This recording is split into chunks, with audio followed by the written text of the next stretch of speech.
twongeye kubashimira mwebwe mw'ababyeyi mwe ababyeyi mwiyemeje urugamba rw'amateka. Tubashimire rwose mu izina ry'abo dufatanije ku ikondera ry'igenga, tunabashimire mu mwanya wakurikira ibiganiro byacu benshi kandi beza. Tubashimire ibitekerezo batugejejeho igihe bamaze bumva ikiganiro cya mbere twagiranye mwebwe ababyeyi. Benshi badutumye kubashima no kubashimira uyu murongo mwafashe wo kwibutsa amateka y'u Rwanda n'abanyarwanda bagira bati kuyirengagiza bitera kuyasubizwamo. Tukaba twizera ko muzagena akanya ko gusubiza abo bose babandikira. Tutabatindiye rero kandi ngo dutindire abakunzi banyu kandi bacu, reka tubaha akanya mutugezeho ikiganiro mwaduteganirije uyu munsi babyeyi. Nibutse yuko turi kumwe na Marie Madeleine Bicamumpaka na Marie Claire Mukamugema.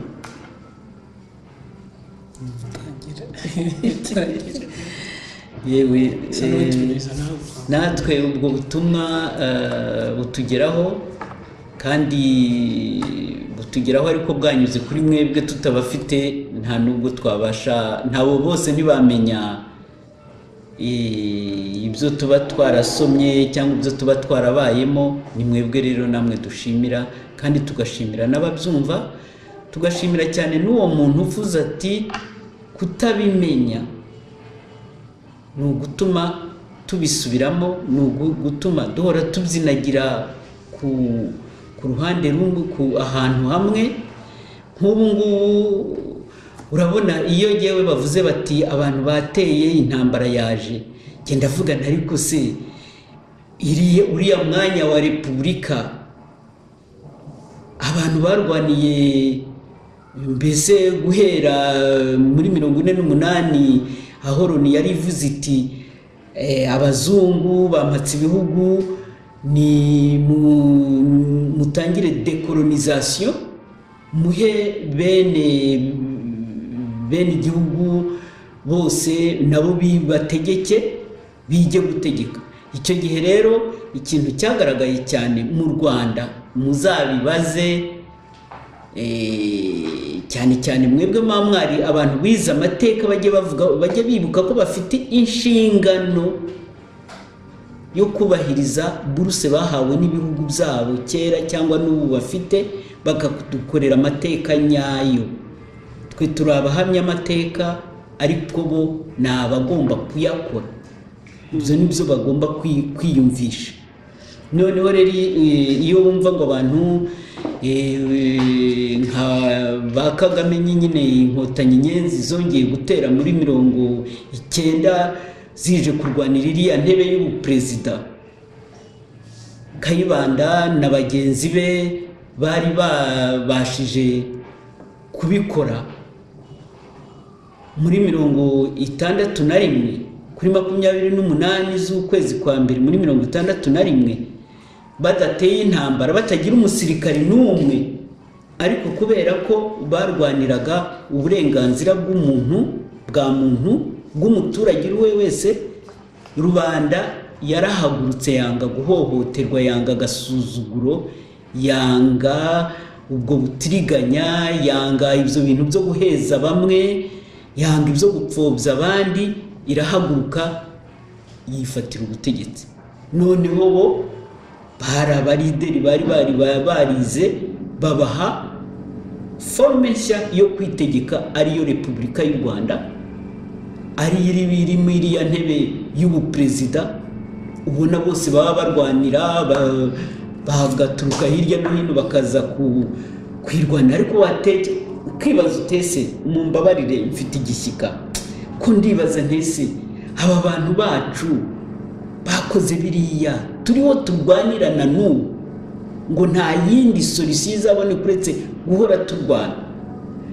Niba abambere barwanya barivuze ibigwi bakaza bashyigikiwe, none nyuma y'imyaka 20 n'ingahe ngo haje abandi nabo bagomba kurwana, nta wabaca intege kubera ko babona ari bwo buryo bwonyine bwo gukura abantu bakandamiza abandi muri iyo myanya. Muri uwo mwanya mbabwira uribaza utese twabanje tukunamira abantu, tukiyoroshya tukunamira abantu bakoze uriya mwanya, tukabibuka nk'uko bivuze, tukabitekereza. Nta ngabo bari bafite, nta bari babarinzi, nta maradiyo yangiye ingaya asakuza bavugaga. Bari benshi, barakoze, ntabwo njya ntinya no kuvuga amazina yabo kuko bibagirwa. Bamwe bahera i Bujumbura aho twategekerwaga, bagitera abo ngabo na ba Munyangaju, bandika mu binyamakuru bari bafite. Abandi bahera mu misozi bari baragabiwe, babwira umuturage bati ntugomba kwemera rwose gukandamizwa. Ibintu nk'ibyo byinshi bakoze, none ubu ngo basanze ari intambara buri munsi.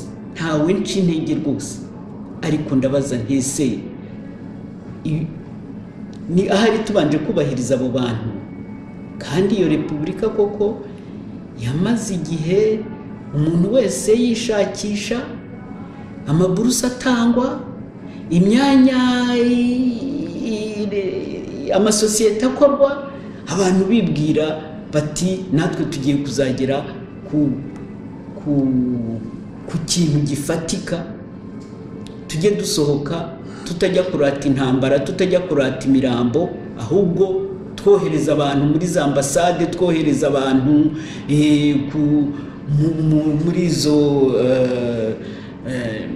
muri ibyo mbese nka banki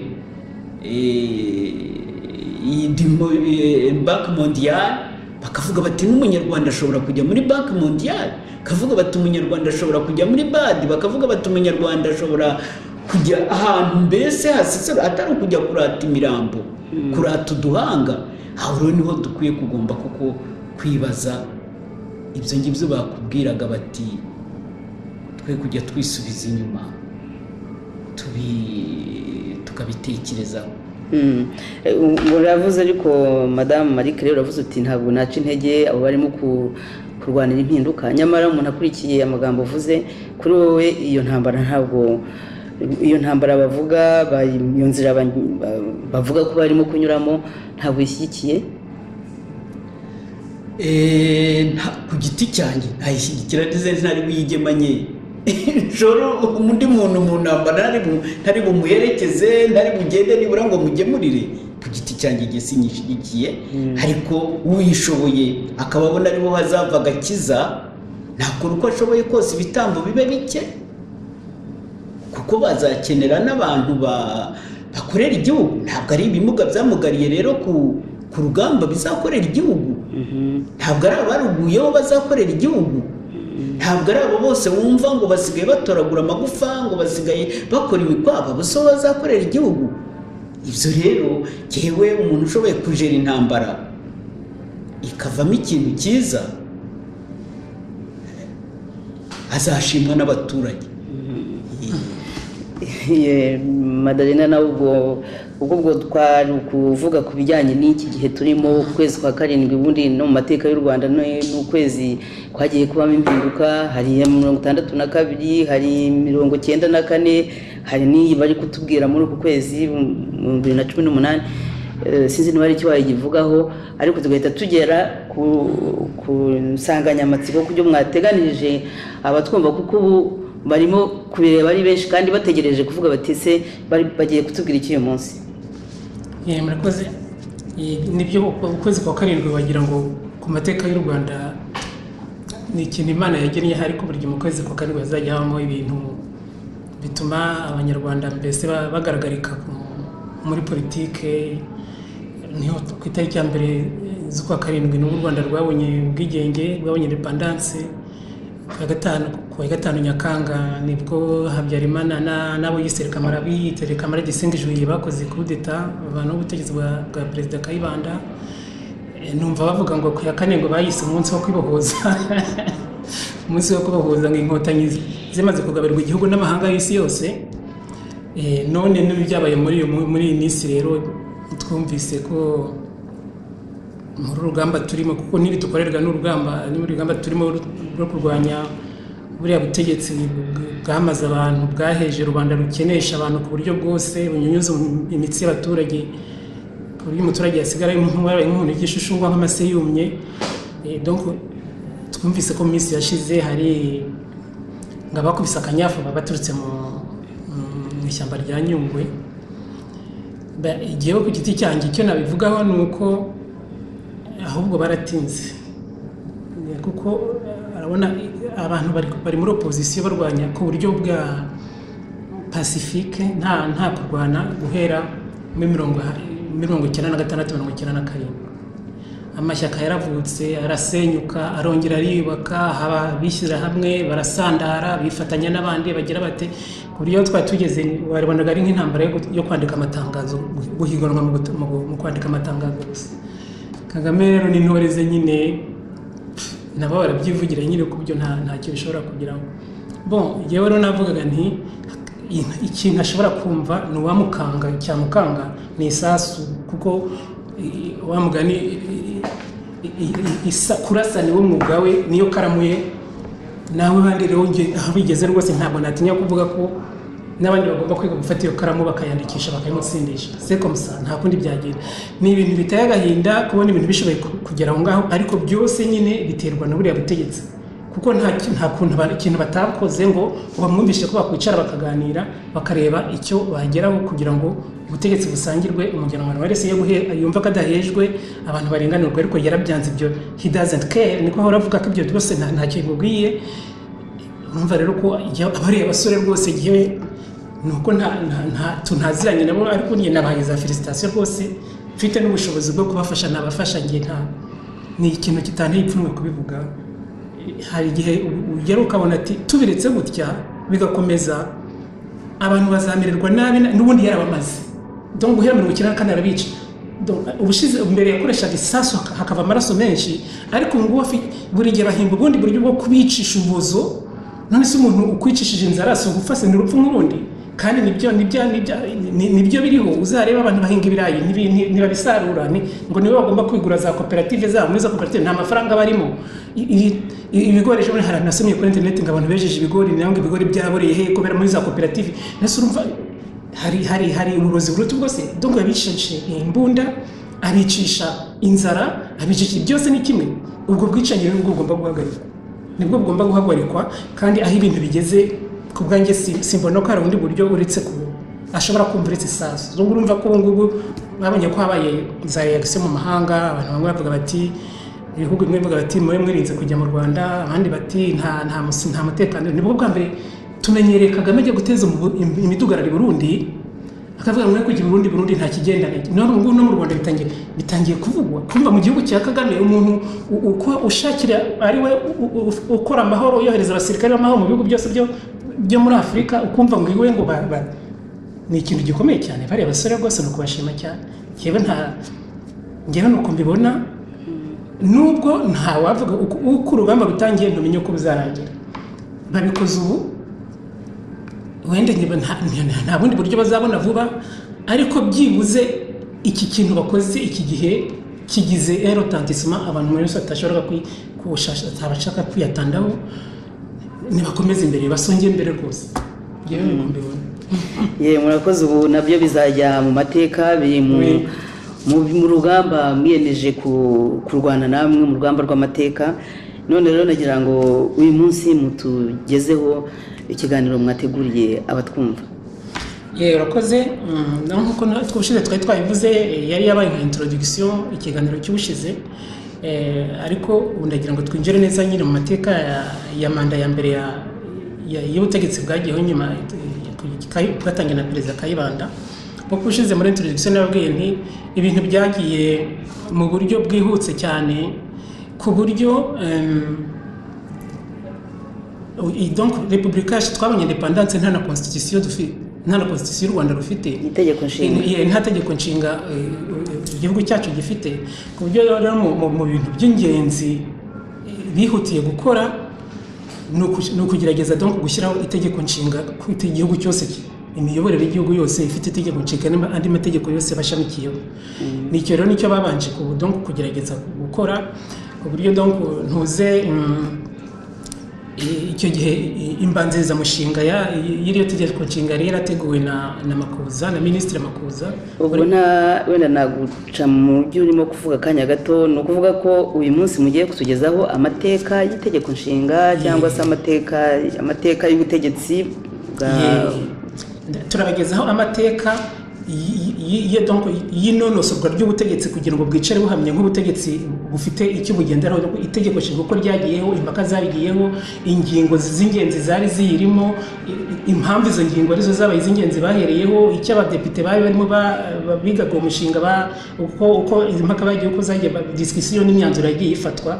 Hanyuma rero nyuma tuze kureba rero ko noneho ko itegeko nshinga imaze kubigena ukuntu inzego z'ubutegetsi zose zagiye zikorana, ni ukuvuga ubutegetsi nshinga amategeko, nyubahiriza tegeko n'ubucamanza uko byagenze muri ibyo gihe by'intangiriro kugeza muri 65 manda ya mbere irangiye. ni ukuvuga se ko mbere yaho nta tegeko nshinga ryabagaho?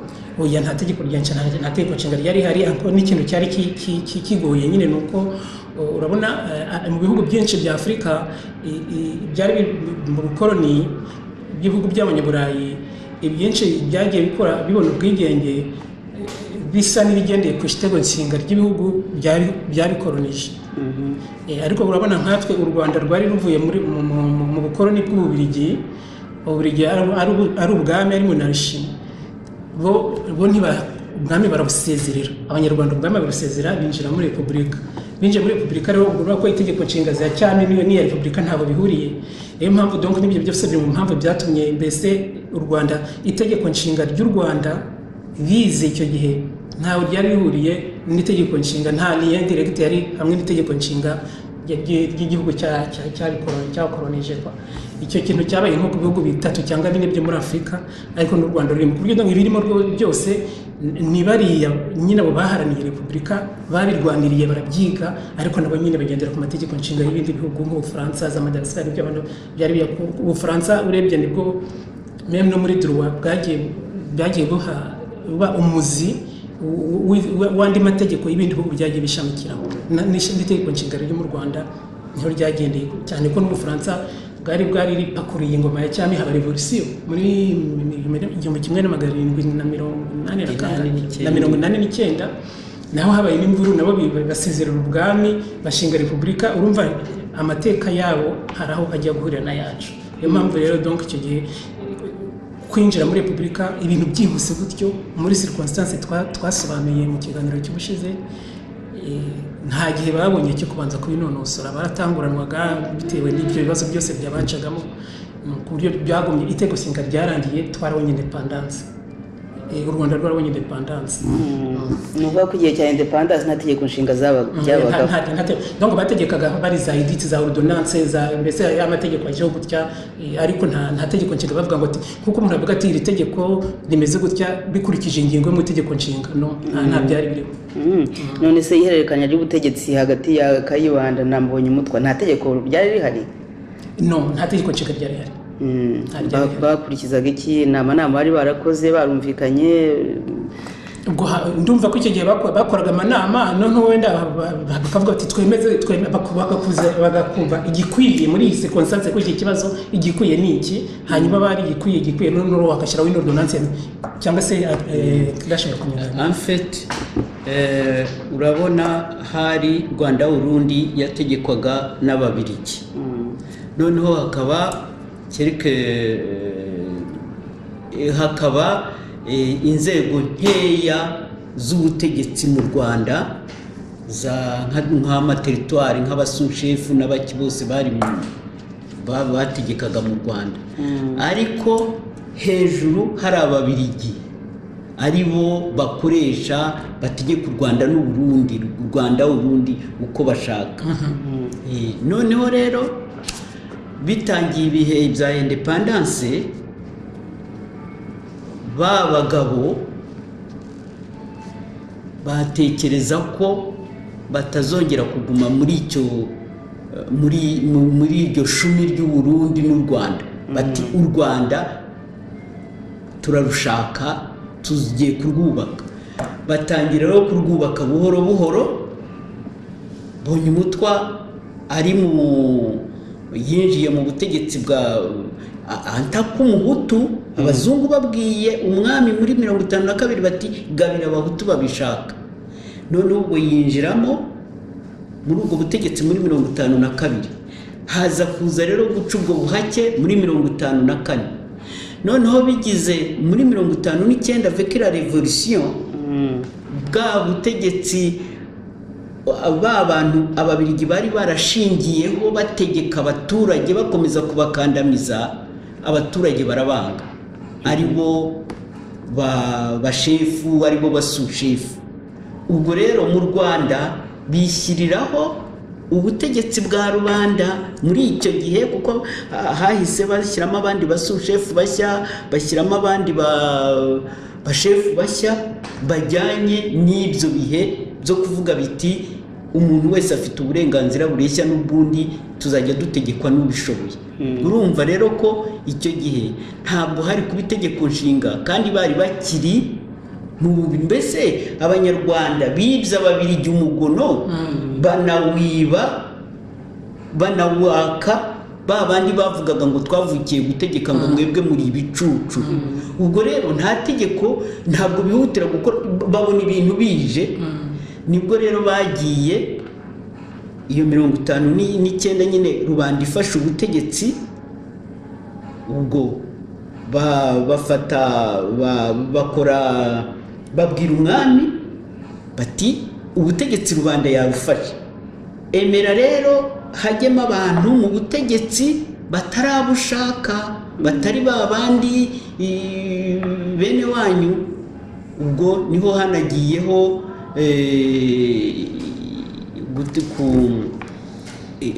indi abantu bategekeraga umwami, umwami baramubwira bati byarangiye, babandi bavuga ngo abantu ntacyo dupfana birarangiye, hagiye kujyaho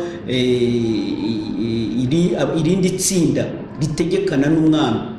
Iryo tsinda rero ryarimo amashyaka yose, mbese ubwo bava kuri umwami genda ategeka bajya ku mashyaka. Iryo tsinda rero ryategekanaga n'umwami rijyamo amashyaka yose akora iyo nteko, ariko umwami akomeza kubyimbya amazuru adashaka kwemera ko ibivuye ibigenwe n'abo ngabo abikurikiza. Nibwo rero yanabonaga akanya ko kwijya gukora iminsi mikuru muri Zaire, aragenda. Ariko ubwo hagati aho niko bashakaga bavuga bati ababirigi bari bafite ingabo, izo ngabo tugiye gushyiraho ingabo zacu, ziriya ngabo zacu zashinzwe muri 60. Urumva independence yari itari yaba, mbese bagiye bareba ibintu bibakura muri iyo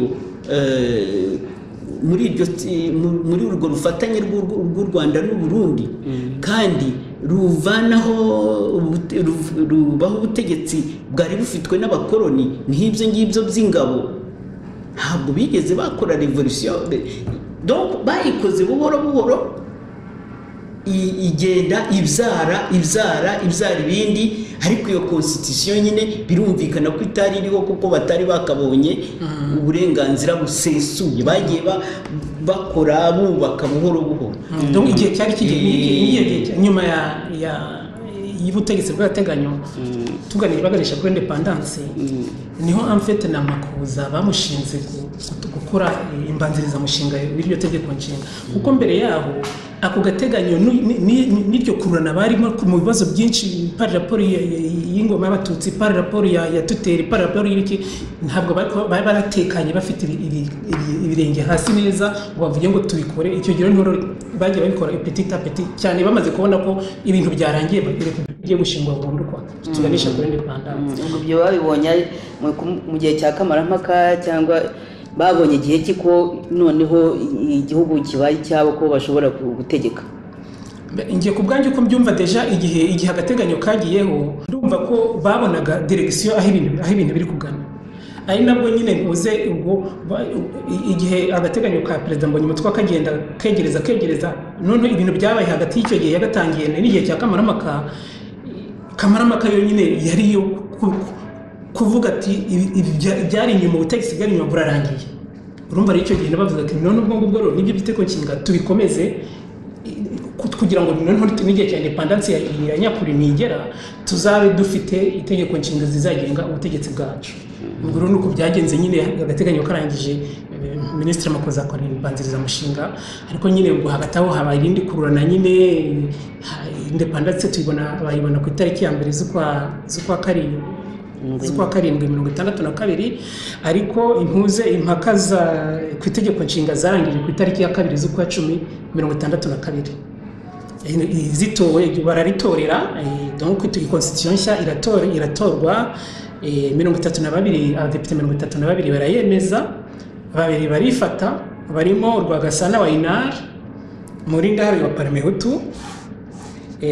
Abadepite 8 bari donc abadepite 8 barimo abane ba Inar na bane ba Parmehutu, bo uwo munsi ntabwo bahari, ntabwo iki tora ryabo ntabwo bari bahari.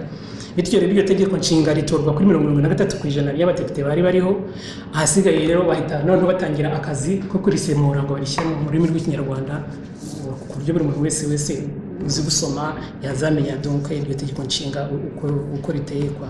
Ariko nubwo nyine byagenze gutyo, donc handashaka kwerekana donc ukuntu kabaye akazi gakomeye, nubwo donc izo mpaka zatangiye kuritegura byatangiye nyuma ya kamarampaka, noneho rikaza gutorerwa kuri iyo tariki mbabwiye mu kwezi kwa donc ku itariki ya 2 z'ukwa 10. Nyuma yaho ryaje no gusubirwamo kamwe inshuro zigeze kuri enye, bongera gusubiramo ingingo bazinonosora bazuzuza bagere ku buryo mbese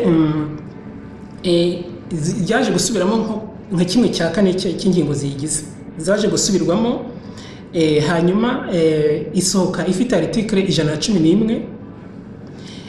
Hanyuma ubwo rero nyuma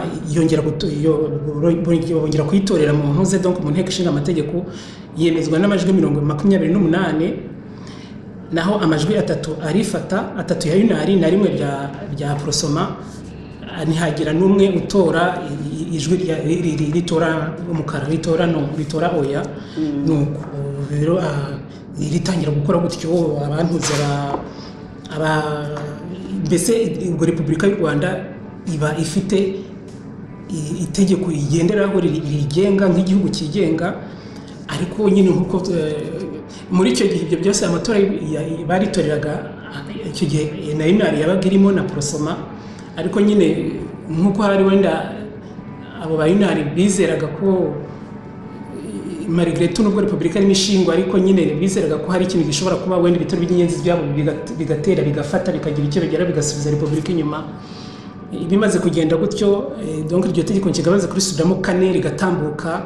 Abadepite ba Runari uko ari 9 bose bavuyemo, donc ni 9 cyangwa ni 7. Donc abadepite bose ku itariki ya 24 z'ukwezi kwa 12, donc nibwo inyandiko y'umwimerere y'iryo tegeko nshinga yasinywe n'abadepite 40 hamwe na Perezida Kayibanda nawe arayisinyira, donc riba ryemejwe burundu.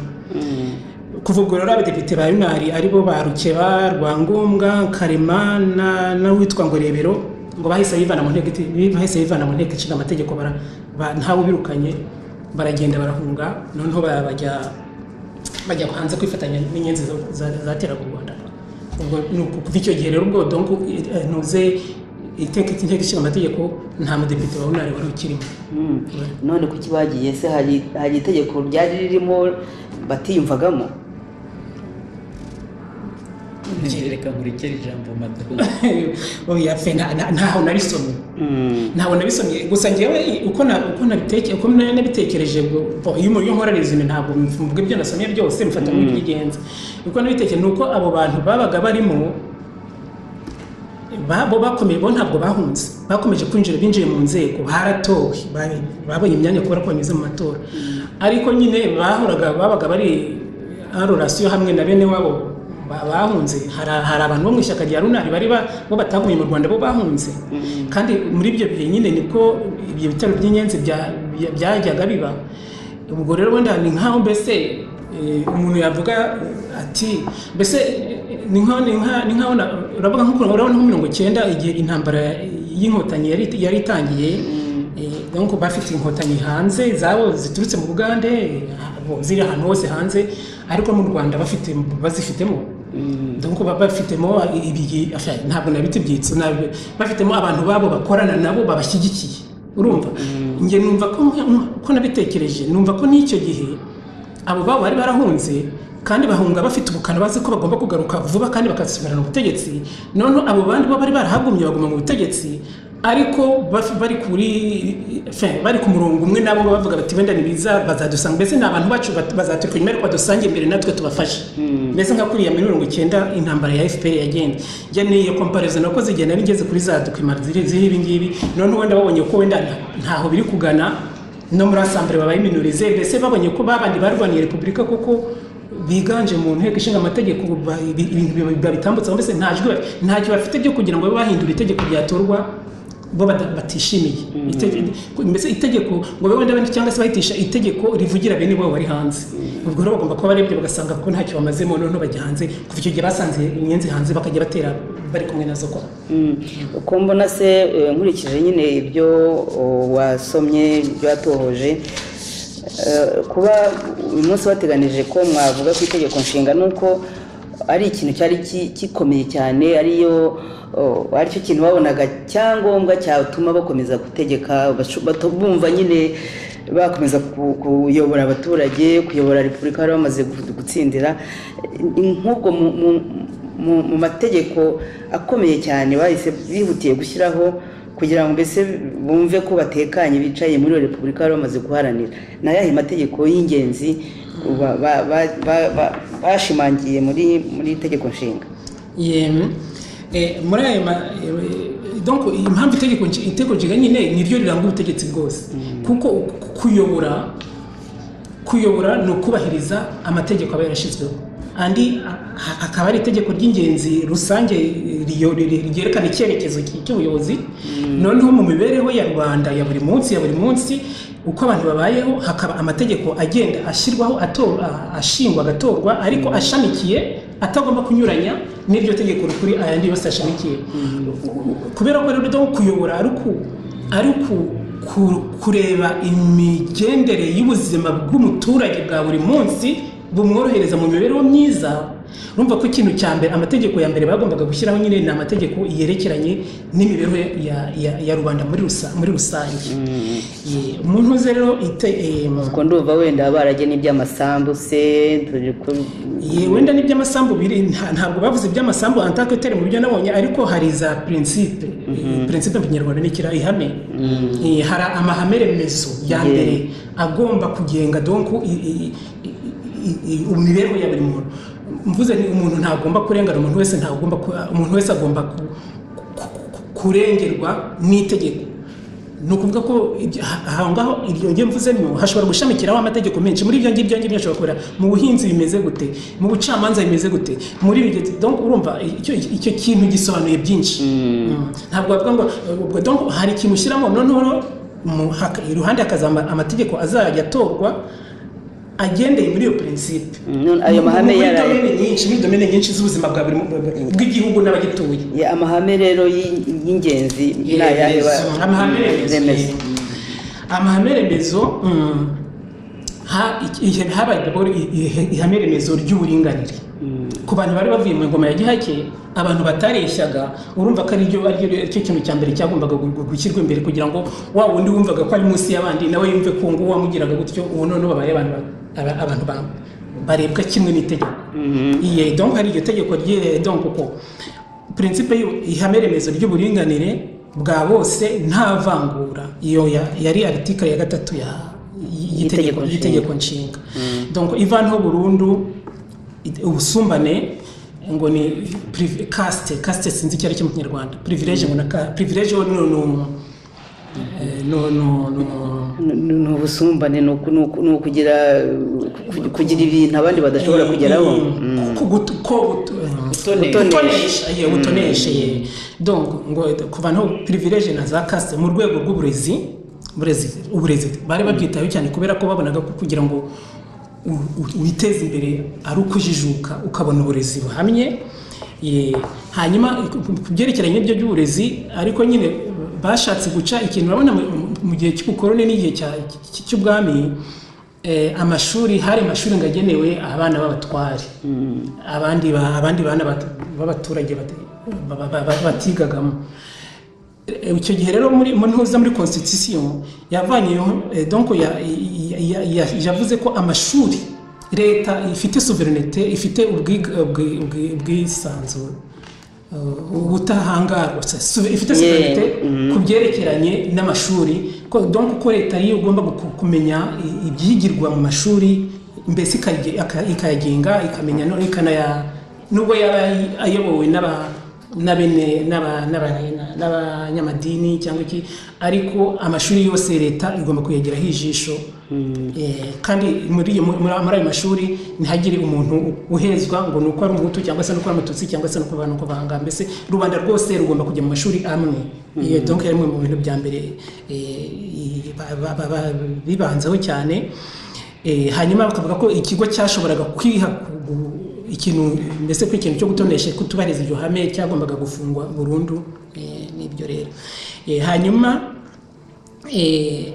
ikindi kintu nacyo gitangaje peut-être nuko nyine constitution y'u Rwanda iryo tegeko nshinga ryahamije ko igihugu cy'u Rwanda giteye umugongo ubukomunisiti kandi kikaba cyubahiriza amahame ya gikristo. Donc ibyo ni ibintu, donc ikintu cy'ubukristo ni ikintu cyari kiri muri iryo tegeko nshinga rigahamya ko muri urwo rwego nyine ikanahamya ko hemejwe ko mu mibanire y'umugore n'umugabo nta muntu ugomba gushaka abagore benshi, ko donc umuntu wese agomba gutunga umugore umwe. Noneho ariko rero ari nacyo cyanantangaje nuko muri iryo tegeko nshinga wasangaga ari ugusezerana mu mategeko muri komine no gusezerana mu kiliziya babihaga agaciro kamwe. Donc izo mariage zombi zari zemewe zari zemewe. Bamwe murumva ko ni ikintu nta commentaire washyiraho kamwe, ni ikintu bari baseremutse. Umuntu kumva ko umuntu yajya gusezerana mu kiliziya ukumva ko mu mategeko y'igihugu wemewe nk'umugore n'umugabo. Ubwo biterwa n'uruhare umwanya kiliziya yari ifite mu mitegekere ya leta buri. Nshaka kwemera donc leta y'u Rwanda, donc ibyo nanatekereje donc kubera ko urabona bariya ziriya mpimbanyi zose abenshi banyuze mu seminari kwa niryo shuri biza mfite. Ni seminari yatumye biteza imbere mu bumenyi. Ni nk'aho bari bafite igihango na kiliziya gatolika. Ubanza hari bimwe Kagame ajya n'abategetsi babo birirwa batuka kiliziya, hari wenda n'umuzi arahanga bituruka, ariko kiliziya ntayo wayihora. Ese kiliziya kari yatumye kamema abantu nabo bajijuka, ntabwo hari umuntu kubera ko yatumye abantu bajijuka. Ibyo bitanu gutandukira tudumeme. Ubwo rero donc izo ni intuza ni ingingo za ni intuza ni principe zibanze nyine uburinganire buca donc umubuja cyangwa bwabaga mu gihe umugoma ya cyami. Hanyuma amashuri, uburezi, kurera rubanda abana, donc ni ibintu mbese byari abantu rubanda rwari rwarabuze mu ngoma yari yavuye. Hanyuma rero nyine na kiliziya grâce auquel bashoboye gukora aka kazi, yabajijuye bakora ako kazi bakagiraho nyine bagira naho bategura itegeko nshinga y'ubutegetsi bushya bari bwa repubulika bari bamaze gushinga. Hari muri icyo gihe mu byo mwavuze ibintu bigobotoye nyine ubuhake, bigobotora uburetwa, bigobotora icyo bitaga sinzi niba ariyo kuruve akazi. Akazi nge ntabwo numvise n'icyo cyaka ariko neza gato. Akazi nyine ko gukora udahembwa. Ukorera umwami mu shefu se? Wakorera umushefu, wajya kuharura umuhanda, wajya kubaka dispensaire, wajya mu biki barabikoraga gutyo gusa umugezi grato. Bigatanira he n'uburetwa se? Uretwa n'akazi. Ariko nkurikije ko mubisobanuye numva ko akazi donc nk'iyo wagiye kubaka dispensaire ukajya gukora umuhanda, mbese ni ibintu by'inyungu rusange.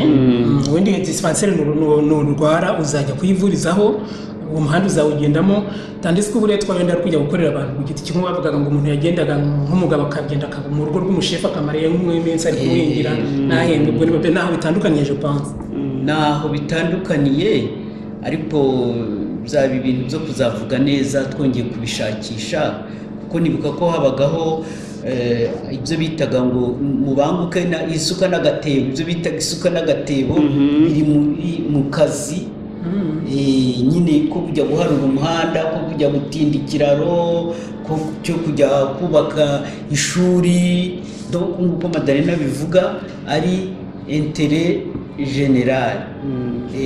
Naho rero uburetwa nabwo bwabaga plus nako bwabaga ahubwo buri ku muntu buzana ukajya gukora uburetwa kwa shefu cyangwa se ku wundi muntu urebye n'ibyo, ariko ntabwo ibintu biba bisobanutse neza ngo naho ubuhake ubuhake bwo bwari ukujya kwa kanaka ukajya kubayo, ariko ubuhake nibwo bwari bwiza kuruta uburetwa kuko nibura mu buhake ntabwo se wenda yaguhakaga akaguha nk'inka cyangwa se agasambu warangiraga utwaye inka, ariko uburetwa ntibashoboraga kugira icyo utanga. uburetwa nyine ni uburetwa nyine. Ubuhake se umuntu yashobora kubuhitamo cyangwa uburetwa umuntu yashoboraga kubwanga? Ntabwo wabwanga, urabukora iyo ari shobuja uri umugaragu we aguha iyo ubwanze nyine nka bya bindi nyine navuze nawe twabivuganiye ko mbonye umutwe we yanze kujya gusimbura ise ku buhake bw'inka, ahubwo akajya mu ishuri, noneho bigatuma rero inka bari baranyina yari yaragabanye baza bakazitwara. ubwo nibwo buhake waragenda ukajya gukorera umuntu, ubwo nkawe yakoreraga umwana w'umutware w'uwo muntu wabo woshe, umuntu wari ubuhatse bamwitaga ubwo wabyanze yanze gukorera uwo mwana, inka barazijyanye bazatse nyina, niyo mpamvu nyina yamuciye nyine avuga turi ikigoryi wa mwana we. Yaciye nde? nyina wambonye umutwaro yabonye we yanze kujya ku ishuri, yanze nako kujya mu buhake, kujya gusimbura se kujya ku ishuri bifashijwemo n'umugabo witwa Mbonanyiramura mvuga. Noneho nyina aramuca aramubwira ati genda wa kigoryi, ubwo se urajya kwiga ngo uzagabana umusozi. Ibyo bintu nyine ni ibintu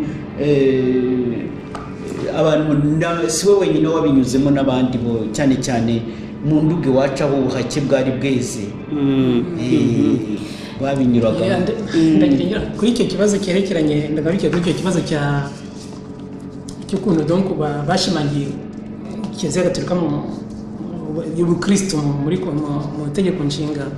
Hari akantu nyine kamwe ka anecdote kabaye mu nteko ishinga amategeko barimo biga ku kibazo noneho umugore n'umugabo batandukanye, ikibazo cy'umuryango bavuga ko itegeko nshinga ryaciye polygamy kugira abagore benshi, noneho ryemeza ko ryemeza ko gusezerana mu butegetsi no gusezerana mu kiliziya izo mariage zombi zemewe. Noneho rero ku kibazo cyo kugira ubutandukane rero divorce niho habaye impaka zikomeye cyane. Noneho habaye impaka z'urudaca ku buryo icyo gihe hari n'abadepite bafite abagore benshi. Urabona nko mu gice cy'amajyaruguru hari abadepite b'abanzi, hari abantu basanzwe b'abakungu bafite ubukungu rero muri ibice by'iwacu bijyana no kugira abagore benshi, nyine ukerekana ko ufite ibintu ufite n'umuryango. Bari rero ku kibazo cyo kwiga kuko bagombaga kuvuga muri constitution niba bamaze kwemera ko umuntu asezerana n'umugore umwe binyuze mu mpaka nyinshi, bagomba nanone kwerekana kwemeza gufata ibyemezo ku byerekeranye n'ubutandukanye ubwo rero impaka zirabaye nyine muri Assemblée Générale muri Assemblée Nationale naho umudepite ngo witwa Sentama ntabwo nzi akarere yaturukagamo igitaramo n'ugitaramo yaravuze ati ngo ubutane ndabisoma uko byanditse ubutane bw'abashakanye ngo ni ikintu cya ruvumwa kigomba gucibwa burundu uwitwa Aloyize Munyangajo we w'Ibutare we aravuga ati ndumva byakwandika gutya ngo gutunga donc impaka buri wese yatanga proposition ariko nyine bamwe bakumva ati bitabanogeye noneho Munyangajo baravuga ati ngo bandike muri constitution ko gutunga abagore benshi ntibyemewe ariko bakongera ko ngo ubutane bw'abashakanye bushobora kwemeza n'inzego z'ubutabera zibigenewe hakurikijwe amategeko uwitwa Seba Polisi we ni mu gace k'iwacu ko mu majyaruguru we yaje mu musumari cyane ati kuba abashakanye baba batakibana kuko bavugaga ati divorce ye kuba ubutane bwa burundu bwe kuba ariko habe separation de corps donc niba munaniranwe mwe kubana ariko mudatandukanye kuko gutandukana no gusenya kiliziya kwa ni yanze kiliziya bagenderaho cyane naho Seba Polisi aravuga ati donc ati kuba abashakanye baba batakibana mu nzimwe ariko nta butane bwa burundu buhari donc separation de corps icyo kintu ni kiri cyane kurusha ko batandukana burundu binyuze mu mategeko kuko ngo bikurura ikintu cy'ubusambanyi amazimwe gusebanya kugambanirana ndetse ngo no kuba bakwicana sinzi ko mubibona impaka rero zarakomeje cyane maze mbese ku munota wa nyuma in extremis noneho baza kwemeza ko abiganje kamwe mu biganza ko ubutane bwakwemezwa na constitution ko ariko habanje kubizo mpaka zose bityo iyo ngingo iba imwe rukumbi yari mu itegeko nshinga rya mbere ry'u Rwanda donc ihabanyije n'amahame ya Kiliziya Gatolika yemeza yuko ngo umuntu ko abagore benshi bemewe ariko gutana bitemewe no habaye impaka abo bose buri wese agatanga ingingo nk'uko komeza kwisobanura ariko bigeze aho ngaho nyine rwabuze gica baza kubitorera bemera ko finalement divorce yemewe no ubwo rero nyine iba ari yo ngingo imwe yonyine muri itegeko nshinga inyuranyije n'amahame ya Kiliziya Gatolika ariko byakomeje gutyo se kwemera ko ubutane buremewe ariko abantu bakajya bagatandukanywa n'amategeko batandukanywa n'amategeko nyine ariko nyine urumva ko mbere bavugaga ko biba kubera ko Kiliziya Gatolika nyine icyo kintu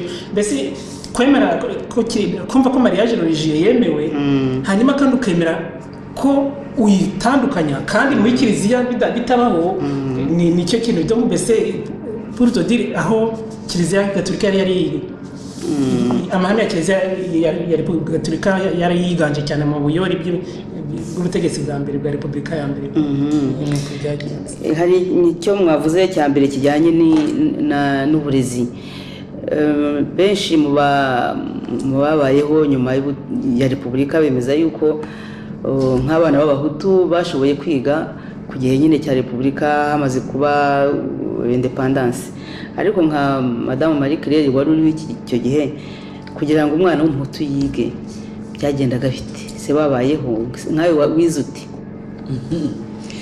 ngeweho ntiwamperaho kuko naje mu banyuma kandi ndi bukubwire ko byagenze ariko hera deja no kuri abo bagiye mu seminari cyangwa babica mu magana mbonye umutwa nabo ba Munyangajo na Gitera barize kandi bigaga muri za 30 n'ibindi n'abantu bavutse muri 20 n'ibindi bicyabitumye rero biga niyo Kiliziya Gatolika kuko haje abapadiri haza abafurere bakora ibigo byabo bakora n'amashuri abanza noneho abo bana rero bakajya bajya abasushefu baba barangiye nabo bahutu bazamo yaba batamukubitiye kujya kuragira ihene kuko n'imirimo y'iwabo yaramubuzaga ubukene bw'iwabo bwaramubuzaga noneho rero ubwo icyo gihe akaba afite wenda nk'abavandimwe benshi babiri bakajya kuragira ihene, abandi babiri bakajya mu ishuri, kuko abo bafurere n'abo bapadiri bo bari bafunguye ibigo. Ariko nkanjye nk'ibyo umbwira jyewe nize natangiye kwiga muri 1953. Njye nize mu ishuri rya Kankazi, ubundi twarabiganiriye kuko papa nako mbonye umutwe nyine kandi ni papa yarabaye sous-chef muri 52. Ntangiye ishuri muri 53. ubwo rero yari afite uburenganzira kuko abo bagabo icyo bashakaga yari droit zabo, niba ndi chef niba ndi sous-chef ashyira umwana wanjye mu ishuri. Rero nari mfite n'impamvu ituma ashaka kunshyira hafi y'ishuri kurusha abandi. Nge rero natangiriye muri iryo shuri rya Kankazi, ubundi ryabaga rigenewe abana b'abashefu n'abasous-shefu, bari abatutsi n'abahutu bose. None se abana b'abahutu kutiga, kuko nibyo twumva, abana b'abahutu kutiga byaterwaga n'ubukene bwabo cyangwa nuko bahezwaga mu mashuri, ntabwo bari bemerewe kwiga? N'ibintu byinshi. Ndabona byaterwaga n'igihugu naho cyari kigeze. Ntabwo igihugu cyari kigeze aho bavuga ngo abantu bose nibaze bige. Amashuri yari make cyane, n'ubwo bushobozi bw'iwabo bwari buke. Niba umwana agomba kujya kwiga mu birometero, hariho n'abagombaga gucumbika ahantu kugira ngo bige, aho se ntabwo ari buri muntu wese wabonaga. Donc nibyo, ariko noneho hakaba n'icyo kintu erega nyesi ibi ngibi abantu bariho bidegenza ngo n'abahutu ngo n'abatutsi, ntabwo ari cyo byavugaga. Ntabwo byavugaga iti ni umuhutu yari umugaragu, byavugaga umugaragu udafite uburenganzira ubu n'ubu ku byiza by'igihugu. Urumva nabo bambuye umutwe cyane cyane abo mu Nduga, nabo bigaga ari umwe mu bihumbi bingahe kandi yumva atari mu mwanya we.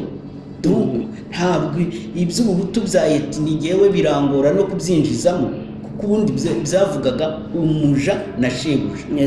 Hari umututsi wabaga umuja, yashoboraga kumubakwa noneho, ariko ari ubundi buhake bundi butari ubw'abahutu, ariko akamuba nk'ibwami. Ntabwo abatutsi bose nabo bareshyaga, ntabwo bareshyaga, ariko iby'umuhutu we ni nayo mpamvu umututsi ukomeye yabwiraga umuntu ati nzanira umuhutu, mbwira uriya muhutu wanjye ari umututsi avuga. Yabona n'umuzungu ati muzane mbwira uriya muhutu aze mu mutume. Ni ukuvuga umuhutu byavugaga umuntu ukora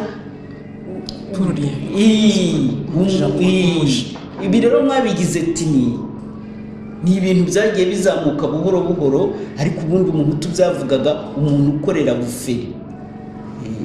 Ubwo rero u Rwanda rwavuye kure cyane Kameme. Rwavuye kure, ariko ubwo rwari rumaze gushyiraho itegeko nshinga rugenda rwongera gusubira muri ibyo byose. Ahubwo se muri iryo tegeko nshinga watubwiye ko ubundi byateganyaga uko inzego zigomba kugenda zitandukanya, zikorana. Hari inshinga amategeko, hari inyibagizategeko, hari ubucamanza. Ibyo byaje kugenda bite? Nibyo urumva, nibyo byose nyine byari ibintu byagombaga kunonosorwa kugira ngo izo nzego nshya n'ubutegetsi bw'ubwoko bushya bugiyeho mubone uko bukorana. Nibyo nyine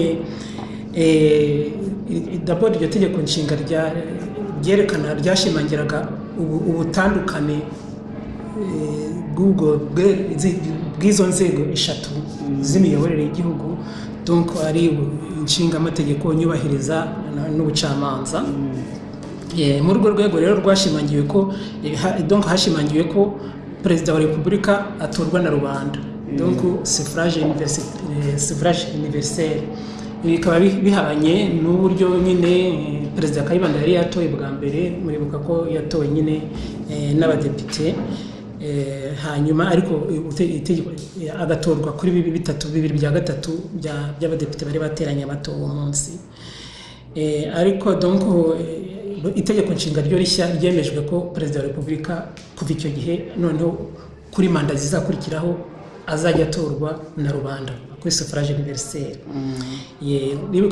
Ariko n'ikindi kintu nacyo naje kumenya nyine aho ntangiriye ubushakashatsi ngo habayeho n'impaka mu icyo gihe mu nteko ishinga amategeko biga ko bashyiraho umwanya wa vice perezida, ko donc bateganya umwanya wa vice perezida n'uburyo uwo vice perezida donc itegeko ryagena uwo vice perezida uko ryaba riteye, noneho n'uburyo rikanagena n'uburyo vice perezida yazajya asimbura perezida wa repubulika igihe atabonetse, wenda se hari za circonstances zituma adashobora, habaye impamvu imubuza kurangiza inshingano ze nk'uko itegeko nshinga nyine riba ribiteganya. Ariko muri izo mpaka nyine icyo nashimiye cyane ni uko kamwe muri ibyo gihe by'intangiriro abo badepite s'exprimer bari bafite bavugaga ibyo batekereza ko nko kuri icyo gitekerezo nk'iyo kuri iyo ngingo y'uko nyine par exemple bavuga bati bwa mbere perezida Kayibanda yatowe n'abadepite ariko ubutaha azajya atorwa na rubanda. Makuza we ntabwo yabishimye. Makuza yaravuze ati we yashyigikiwe ko perezida yakomeza kujya atorwa n'abadepite, noneho ariko nyine yaje kugira icyo gitekerezo cye ntabwo cyaje kwiganza. Awenga impamvu yavugaga ko perezida yashobora gutorwa n'abadepite, aravuga ati niba perezida atowe na rubanda ni ukuvuga ko ari nkaho inteko ishinga inteko y'abadepite itazaba imufiteho igitsure buri gihe, nk'uko donc haramutse hagize ikibaye kugira ngo wenda bagomba kumuvanaho ni rubanda rwamushyizeho, donc icyo gihe n'ubundi baza rubanda kabiri yo experiment muramushaka nimumushaka. Makuza ngo yifuzaga ko mbese icyo gitsure mbese kire a répondre kenshi muze ku gitsure cy'inteko ishinga amategeko me ntibyapashije ntibyahise, nuko nyine babyemeza gutyo. Mbese ku buryo interuro uburyo Makuza yanabisobanuye nagerageje kubihindura mu Kinyarwanda, ngo yaravuze ati niba perezida atowe na rubanda kuri suffrage universelle ni ukuvuga ko igihe bizaba bibaye ngombwa inteko ishinga amategeko izaba iri incompetent kuko itazaba igishoboye kumukorera censure kumuhana cyangwa se kumuha za avertissement igihe bitanyuze kuri urwo rubanda, kuri abo ba rubanda bamutoye. Ariko nyine ntabwo byatambutse.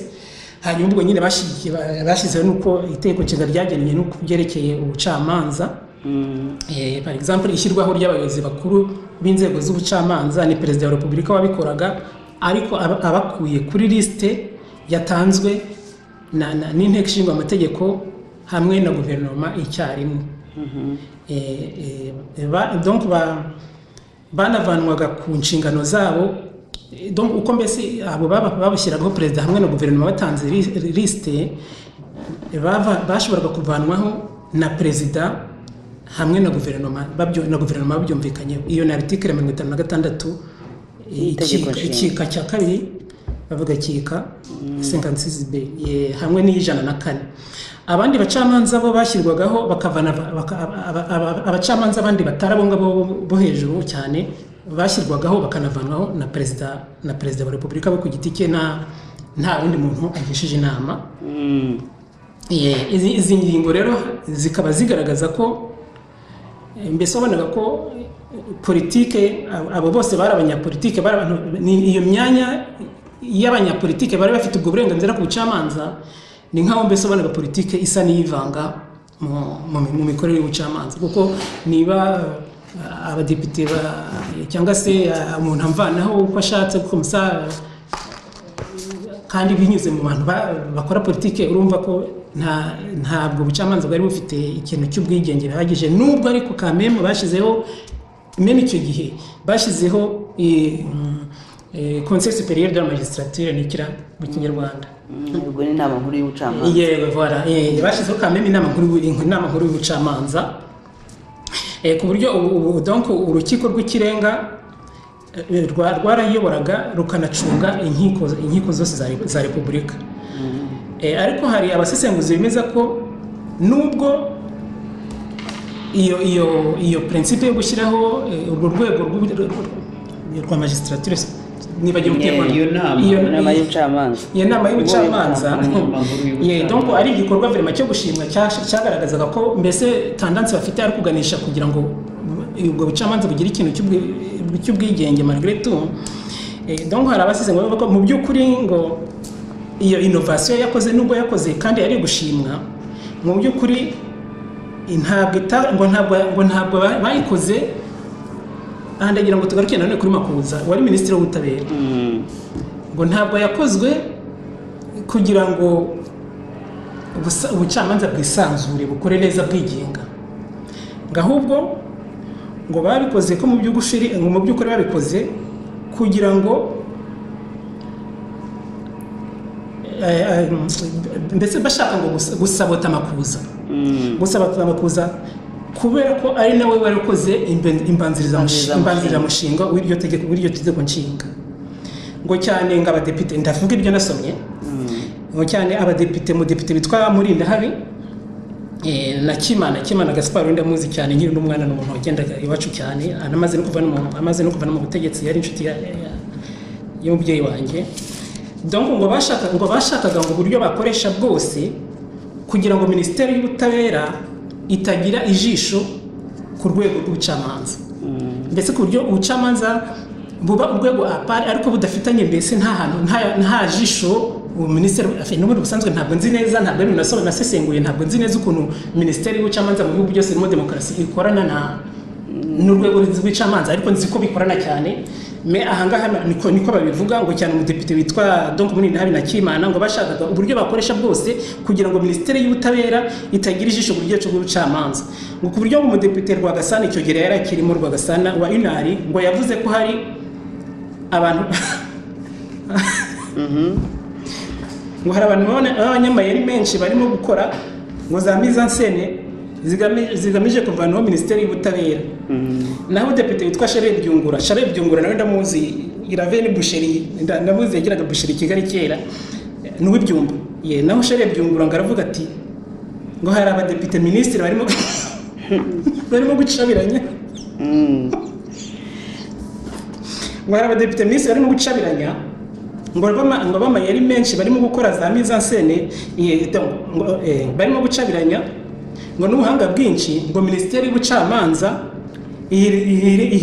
ihirimane n'uyiyobora. Minisitiri Murindahabi we ngo ntiyatinzemo kuko ngo yasubije nta shiti ati Makuza we ngarakijanditse mu bisigisigi by'ubukoloni entre parenthèses mu Gifaransa ngo est encore manifestement sur le joug du colonialisme belge. Mbese Makuza yarameze nk'ugambiriwe muri ibyo bihe yaragameze nk'ugambiriwe na bamwe muri bagenzi be ngo akenshi kubera inzika bafite ngo hari abari bamufitiye inzika ngo kubera ko uburyo yakoranye na Twitter ndabibutsa ko Makuza ari we muntu wari warize amashuri menshi cyane muri bari abategetsi bose bigiye cyane abo muri bose harimo cya Repubulika yari yaminije mu mashuri niba mu intellectuel wafite amashuri yo hejuru muri bose ku buryo hari ibintu byinshi yakoraga. Iyo hari ikintu urushije abandi utwo turu nitubura turabanukwa tukavuga nuko byagenze. Donc ngo akenshi ngo kubera inzika aramufitiye kuko mu bihe bari bavuyemo yari yashoboye gukorana bya hafi na Twitter y'Ababirigi ngo akaba yari yarabaye n'umuraderi. Njyewe ntabwo nari nzi ko Makuza yabaye umuraderi mbere yo kumukora mihutu, ibyo nabyo ruka ku kantu nyine ntikaburaga kuba muri politiki niko bigenda. Ngo kandi ngo batanazi neza n'ubwoko bwe, ndavuga ibyo nasomye ntabwo ari ngiri kuvuga, ntabwo ari interpretation ndi gutanga. ngo batanazi n'ubwoko bwe nkaho mbese batamubonagamo umuparme utuzuye. Nuko nubwo rero ntuze donc ni muri ubwo buryo n'uwo mwuka iyo ngingo yerekeranye na departement y'izi nkiko nyine yagize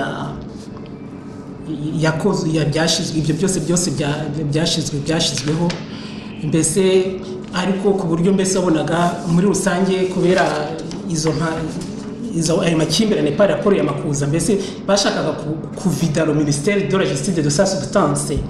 Mbese ni nkaho mu bamwe bagiraga impaka bitiranyaga iyo ministeri na Makuza nkaho ari ikintu kimwe, aruke ministeri ni ministeri ya Makuza avuye n'undi yayizaho. Donc tu ne peux pas vider de sa substance kubera ko ari Makuza kandi we n'ejo madamu Mukamugema ari uza minisitiri w'ubucamanza utuntu twagiye tubana two nyine iyo tugezeho utuntu mutwe turansetsa tukananshimisha cyane ariko yakongeraho ahangaha ku bya mbere nyine by'uko perezida wa repubulika azatorwa na rubanda sinzi niba ari aha twakwibutsa ko bamaze kubyemeza Kayibanda yaje gufata icyemezo cyo kwegura avuga ati ntabwo nkurikije amategeko yareguye rero mu kwezi kwa 8 muri 63 ntabwo bizi yeguye amasaha 28 kugeza igihe batunganyirije yuko baravuga bati ibyo ari byo byose ntibireba iyi manda ya Kayibanda arongera asubira ku perezida ibyo rero bikatwibutsa atari ukuvanga ibintu uribuka nk'inaha ngaha igihe batoraga itegeko ryo kuvanamo inda akegura amasaha biraba na Kayibanda rero yeguye amasaha 28 bakora itegeko makuza abari gukosora iryo tegeko ati ubu ngubu ntibireba iyi manda bacyasubiraho arongera ararahira bewe ibisobanuro nguhaye bisubije ikibazo mpaye ibisobanuro uri gutanga ku itegeko nshinga nibyo cyetse niba wakomeza nyine kugira ngo tugire turangize iki kiganiro cya mbere kuko kibanze cyane ku itegeko nshinga ikindi kintu nakongeraho donc nkurikije ibyo bisobanuro byose maze gutanga nkagereranya yego uburyo perezida Mbonyumutwa yategetse igihe cy'agateganyo none nkareba n'ukuntu iri tegeko nshinga ryari ririmo ryigwa n'ukuntu ryemejwe ukuntu isura ryari rifite mbese umuntu arabona ko itegeko nshinga ryahaye cyane ububasha bwinshi perezida Kayibanda donc mbese ni ari naho madamu Mukamugema yigeze gusobanura donc ko igihe bavuye mbese niho ubutegetsi bwavuye kuri regime parlementaire bujya kuri regime républicaine bwahaga perezida Kayibanda donc ntuze iki ububasha bukomeye hanyuma nagira mu ngaruke nanone kuri iyo ngingo bize yerekeranye no kuba bashyiraho vice president donc icyo kintuze icyo kibazo donc ubutegetsi bwari cyane mu biganza bya perezida wa repubulika wari n'umukuru wa guverinoma en fait nta premier ministre u Rwanda rwagiraga igihe bwana Mbonyumutwa ari perezida w'agateganyo Kayibanda we yari premier ministre we ariko twinjiye muri bihe by'imanda nyamanda we aba perezida kandi aba na chef wa guverinoma nta premier ministre afite noneho hagiye kugishwa icyo nacyo ni ikintu navumbuye ubu ngubu ntihageze numva no mu rugo sinigeze numva icyo kintu bakivuga n'ahandi hose ko habaye impaka zo gushyiraho umwanya wa vice president ntabwo icyo kintu nari nageze nyumva nacyo cyaranangaje cyane ariko nyine ntacyo byatanze kubera ko perezida Kayibanda ntabwo yabishyigikiye ntabwo yashatse ko habaho vice president w'umuntu wa kabiri wamusimbura igihe habaye icyo kibazo ahubwo yashakagaho abonye ko icyo kintu gisa n'ikiri gushyigikirwa cyane yatanze proposition ko kugira ngo bashyireho vice president hacyaho muri presidence ajyaho secretariat d'etat umunyamabanga mukuru wa leta muri presidence donc secrétaire d'etat muri presidence wamusimbura igihe we bitamushobokeye kuboneka ariko akaba ari umwishyiriraho umwitoranyiriza donc ntuze assemblée nationale ntibe cyangwa se undi wese yamupropoza donc akaba ari wakwishyiraho iyo secretariat wa secrétaire d'etat kandi nanone ntabe responsable imbere y'inteko ishinga amategeko donc kumwe ubusanzwe muri demokarasi bigenda donc akaba ari umuntu ukorana na perezida gusa na perezida gusa n'igihe amusimbuye we akaba ari uwo muntu akaba inshingano ziri imbere ya perezida wa repubulika gusa ariko imbere ya Assemblée Nationale, imbere ya Assemblée Nationale akaba ari perezida wenyine, perezida mukuru Kayibanda ushobora kujya kwisobanura imbere ya Assemblée Nationale. Donc c'était ni poste vide en fait. Ni ukuvuga ko wenda hari nk'amakosa uwo secrétaire d'État yashoboraga gukora yabarwaga kuri Kayibanda cyangwa se akaba ari wamusanctiona. Donc il ne répond pas imbere ya Assemblée Nationale. Tandis que abo baproposaga ko haba vice president izo mpaka zajya bashaka ko haba vice president wemewe wayobora igihugu igihe habaye ikibazo perezida atabonetse, kandi nabo akaba afite competence yo kuza kuba yaza kuba responsable imbere ya parlement habaye igihugu ikintu cyabaye ku gihugu, perezida wese ashobora kugisobanura nabo akaba yagenda kugisobanura imbere y'inteko ishinga amategeko. Ibyo rero Kayibanda ntiyabishakaga, yashakaga umusecrétariat d'État, kandi umusecrétaire d'État nawe akaba ari responsable ye gusa ntahuriye n'inzego zindi z'ubutegetsi. wenda ubwo umuntu yavuga ko nuko bari bavuye yari leta ikiri nshya, yari repubulika ikiri nshya, ndumva ko bari bagishaka uburyo bwo bashobora kuzagera nyine ku muntu yanafata guterega bari barimo biyubaka nta gitangaza kirimo, ariko nyine nuko hanashaka kwerekana ko donc hariho impaka zaragibwaga en fait y'abantu bagatangaza kwerekana ko abantu bari barinjiye muri demokarasi umuntu abisanzura. Impaka zarakomeye cyane nyine abana ntuze abana yeme abantu detention dore uko nabyo nabisomye hano. Donc perezida Kayibanda yashaka ko ari we wenyine wagira ubwo burenganzira imbere y'inteko ishinga amategeko, akaba ngo ari nayo mpamvu yanze ko uwo mwanya wa vice president ubaho, kuko ni interpretation z'abantu. Ariko ndavuga ibyo nasomye ntabwo ari njye bivuga. Ubu uzajya tubwira n'ibitabo babisomyemo abagiye babyandika. D'accord yenzari. Donc no ukavuga ko donc perezida Kayibanda yashakaga ko yaba ari we wenyine wagira ubwo burenganzira bwo kuba responsable imbere ya parlement y'inteko ishinga amategeko, ngo akaba ari nayo mpamvu yanze ko uwo mwanya wa vice presidence ubaho, ku buryo na vice president mbese yaba afite yari kuba nk'umuntu ufite une certaine légitimité, urumva. Noneho abonye ko Assemblée Nationale nayo yanze iyo proposition yo gushyiraho secrétaire d'État en fait ufite poste juste de figurant, Assemblée Nationale imaze kubyanga, habayeho ikintu cy'umwuka mubi cyane, haba tension mbese haba tension hagati ya parlement na presidence. Noneho ngo biza gucujywa ngo nabica mu mpaka hamwe na Murinda Habi, ngo batanze di proposition ivuga ko ngigihe ndabisoma uko byanditse, ngigihe perezida adahari yasimburwa n'umwe mu baministre we yihitiyemo, nuko ngo impaka zihagarara gutyo nyuma. Ariko ngo nyuma donc icyo kintu cyakomeje kurya bamwe, nyuma ngo Murinda Habi yagaruye izo mpaka ku mwanya wa vice president, birongera biba urudaca nanone muri Assemblée Nationale, birangira babitoreye biremezwa. Iki kintu cyarantangaje cyane, ngo byemezwa n'abadepite 22. Nuko iryo tegeko riratambuka, uretse ko kugeza ubwo perezida Kayibanda yakorewe coup d'etat ku itariki ya 5 Nyakanga 2023 atigeze agira mu vice president anoma, higeze amunoma. Ndetse n'iyo ngingo yari yashizweho icyo gihe muri iyo myaka za 60 yerekeranye n'iryo tegeko rishyiraho vice president, yaje kuvanwaho burundu karema ubwo habagaho isubirwa muri itegeko nshinga muri 2023. Sasa n'ibintu namenye n'ibintu hashobora gukeka ko byigi n'ibintu ntigeze numva no mu rugo bavuga bya vice president, kandi ubundi urumva nyine papa yari president w'inteko ishinga amategeko na za archive nyinshi amaze kumva aho hari ibintu byinshi byaje mu rugo, hari za bibliothèque byari birimo mu rugo. Ariko yego nari umwana, ariko habaga nk'igihe abantu baje mu rugo bakabivuga bakagira bati nyine umwana yumviriza n'iki, nta ibintu bya vice president ntabwo nigeze mbyumva.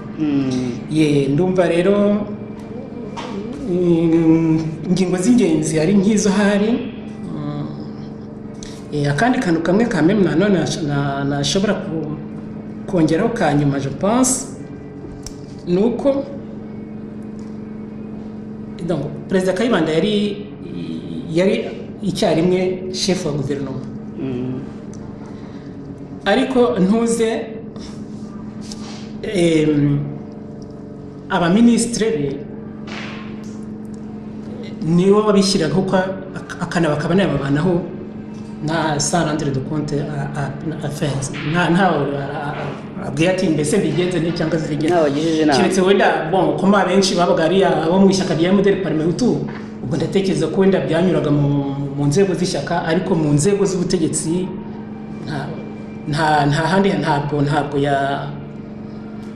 ntabwo yari afite wabwira bati mbikoze kubera impamvu ngo agombe kwisobanura kwa donc abaminisitiri dore uko byanditswe abaminisitiri bahabwa na perezida wa repubulika amabwiriza ajyanye n'inshingano zabo perezida akanagena aho kompetanse zabo zigarukira article 56 y'itegeko nshinga ry'u Rwanda kandi ni nawe wenyine ufite ijambo ku mikorere yabo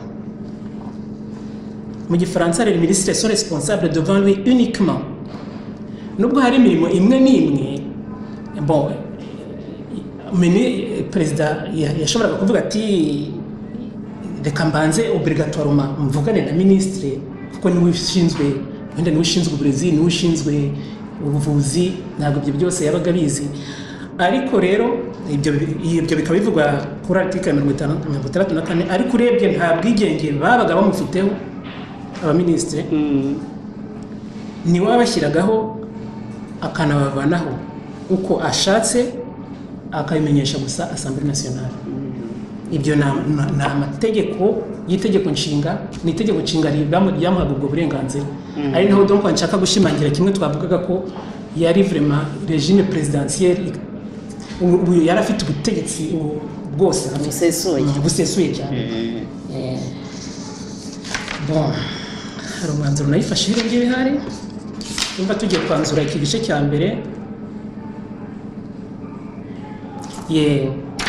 none umenye kuri imbere ya kamera ariko ntabwo consultant document nta kibazo kirimo et puis ça va paraître plus naturel ikindi kintu quand même nashaka kongeraho nubwo itegeko nshinga ryahaga perezida w'icyo gihe ububasha bwinshi ariko nko mu mategeko nshinga yose yo ku isi yo mu bihugu byose byo ku isi même chez les dictateurs nubwo batabikurikiza habagaho donc intuze izindi ngingo zigaragaza uburyo quand même perezida yaza kwisobanura imbere y'inteko ishinga amategeko bibaye ngombwa bakaba bamutumaho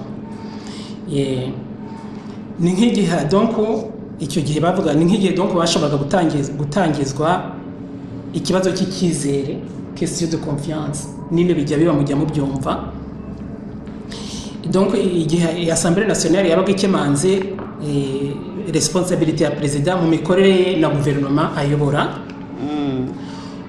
icyo kintu cya quand même Assemblée ntuze itegeko nshinga ryari ryaragiteganyije uretse ko uburyo amategeko yagombaga gukurikizwa ku ngiyo question de confiance ibe yaba nabwo bwari buhabanye teroma ku buryo kugira ngo iyo question de confiance izabe nacyo cyari ikibazo gikomeye cyane reka mbisobanure donc kugira ngo bishyire mu bikorwa byari ibintu bikomeye nk'urugero iyo motion de confiance ntiyashoboraga gukorwa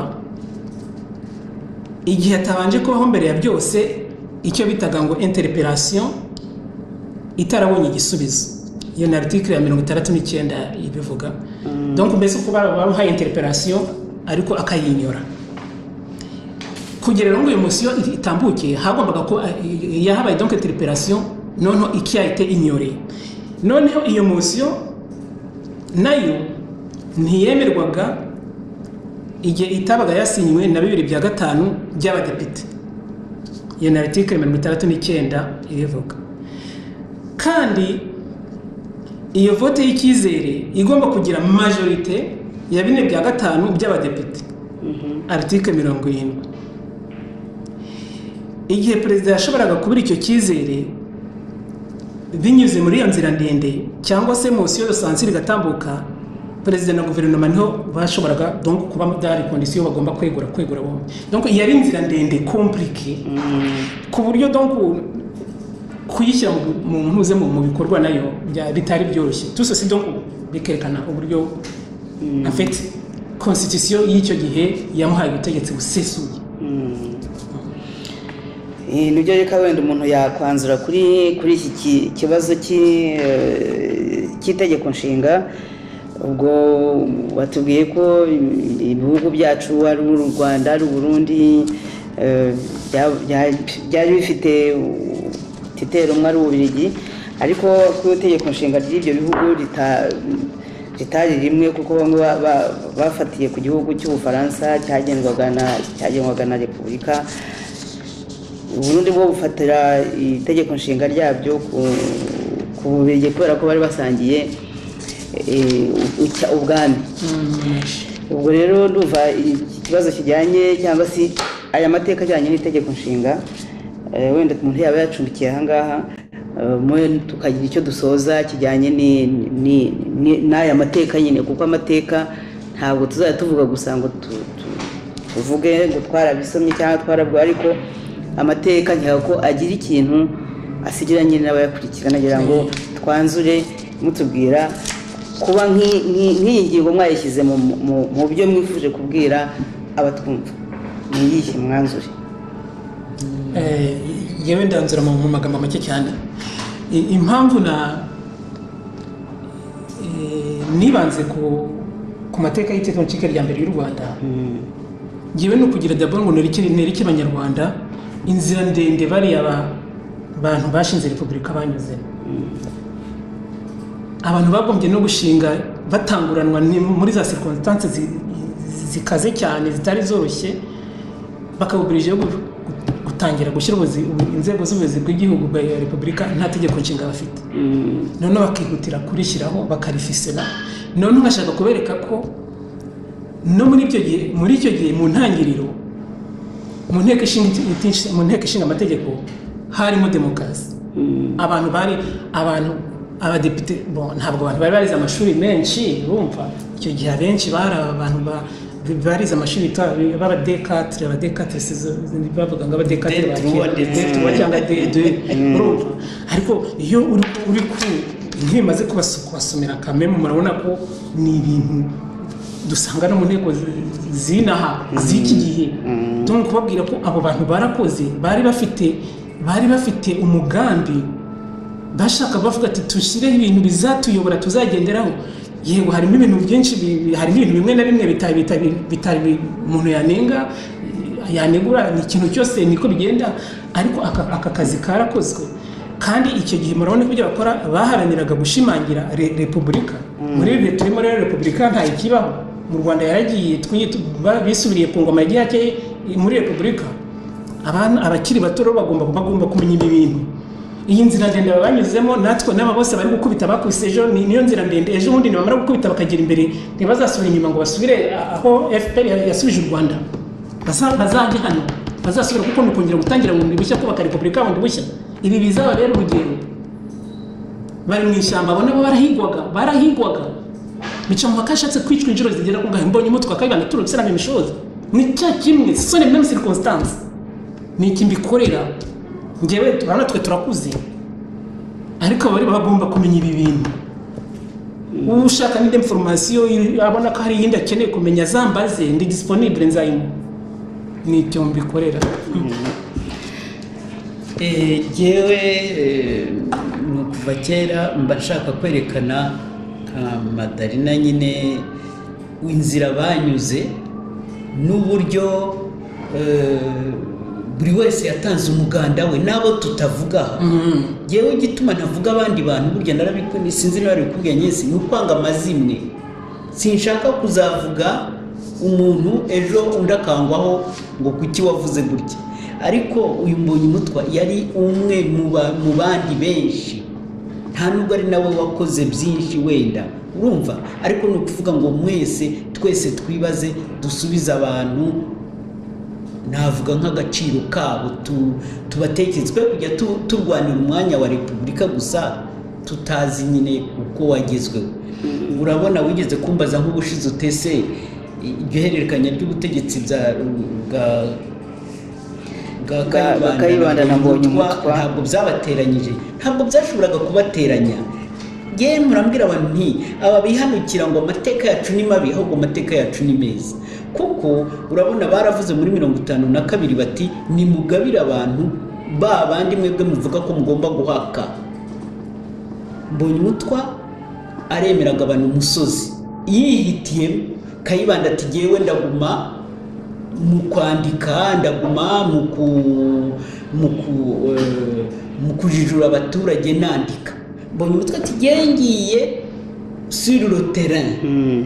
Aragenda abwira umuntu ati kuvu ntazajya umuzungu wongera kukurira inkoko cyangwa ngo akurire amagi, nawe wa muzungu ndakubujije muri sushefuri yanjye ya magi wajya ubaza inkoko ubaza amagi sefini ugomba kuyariha.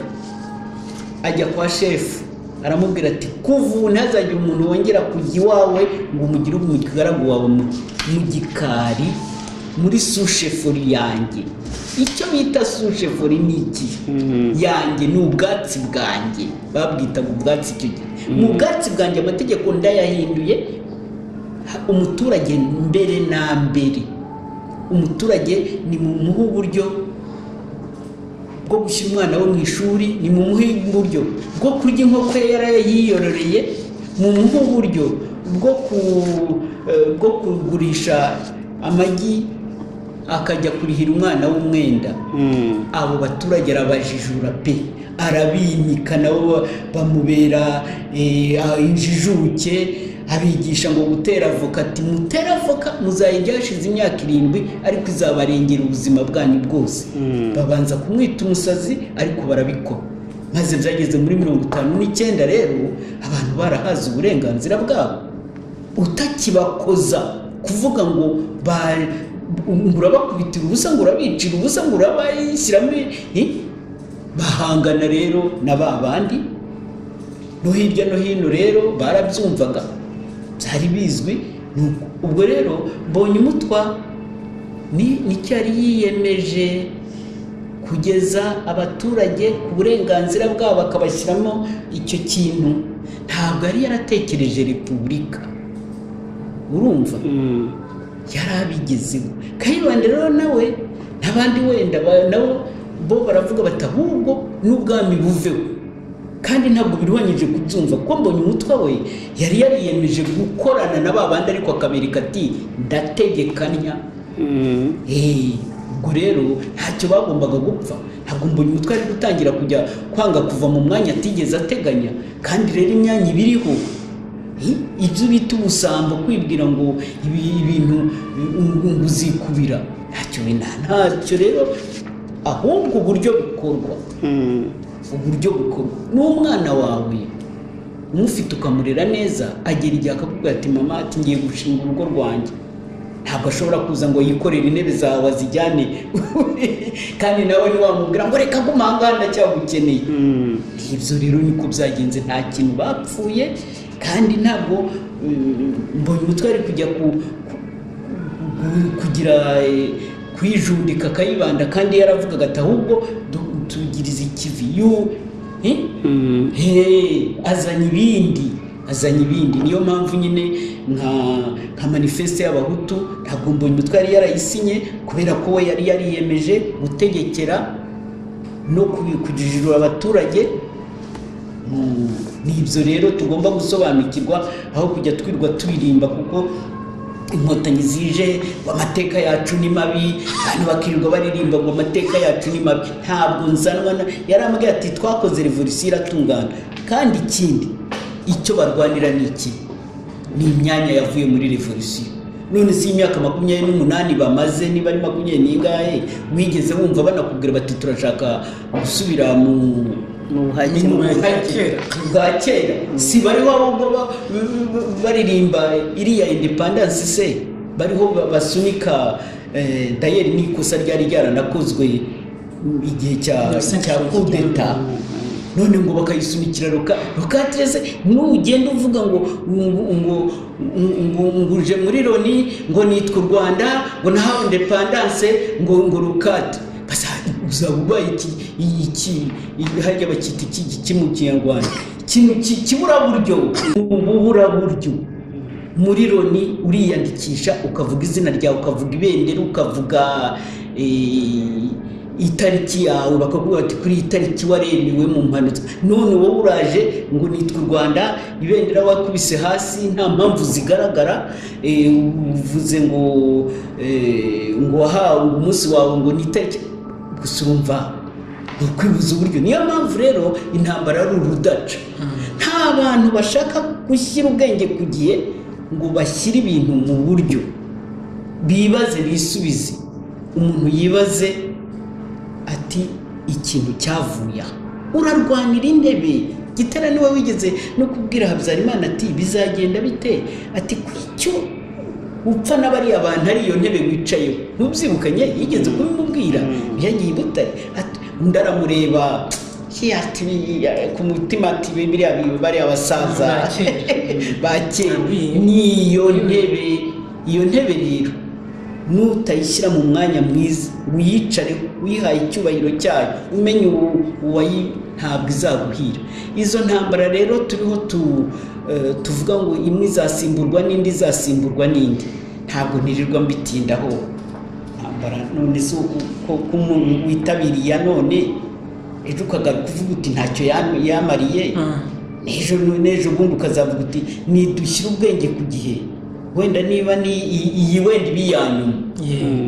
Nicyo cyifuzo buri wese ari uyikora ari uyishyigikira, ariko tuvuge tuti iyi ntambara niyo yanyuma. Hari ahantu nigeze kumva ku za video bohereza, umuntu ababwira ati mwakora intambara muzibuke gukora inama ihuza amashyaka yose. Ubwo rero nabikora yabona aho yicara i Kigali, wenda abo ngabo bakaba bashyigitse, akaba nawe atsindi, nibashaka inama bahamagara abantu bavuge bati dushaka ikintu cyazatubeshaho naho undi. Nibyo aba ntabwo tuba tuje kubarata. Yewe rwose nzanwa nuko numvaga abantu benshi batarumvise iki gikorwa uko cyagenze, kandi dore uko cyagenze nicyo cyabyaye Kagame. Aya niba azi gutera isaruti ahagarare rwose, ahagarara riterere Kayibanda ati warakoze wankoreye umwanya, none muryoshemo ndajya mu ruhando rw'amahanga atarushye. Murakoze rero, turabashimiye. Ubwo tuzagerageza kugira ngo ikiganiro abakunzi banyu kibagereho. Ubwo tuzongera guhura kwezi gutaha. Tuzakomeza mu kwezi gutaha. Tuzakikora ukwezi gutaha.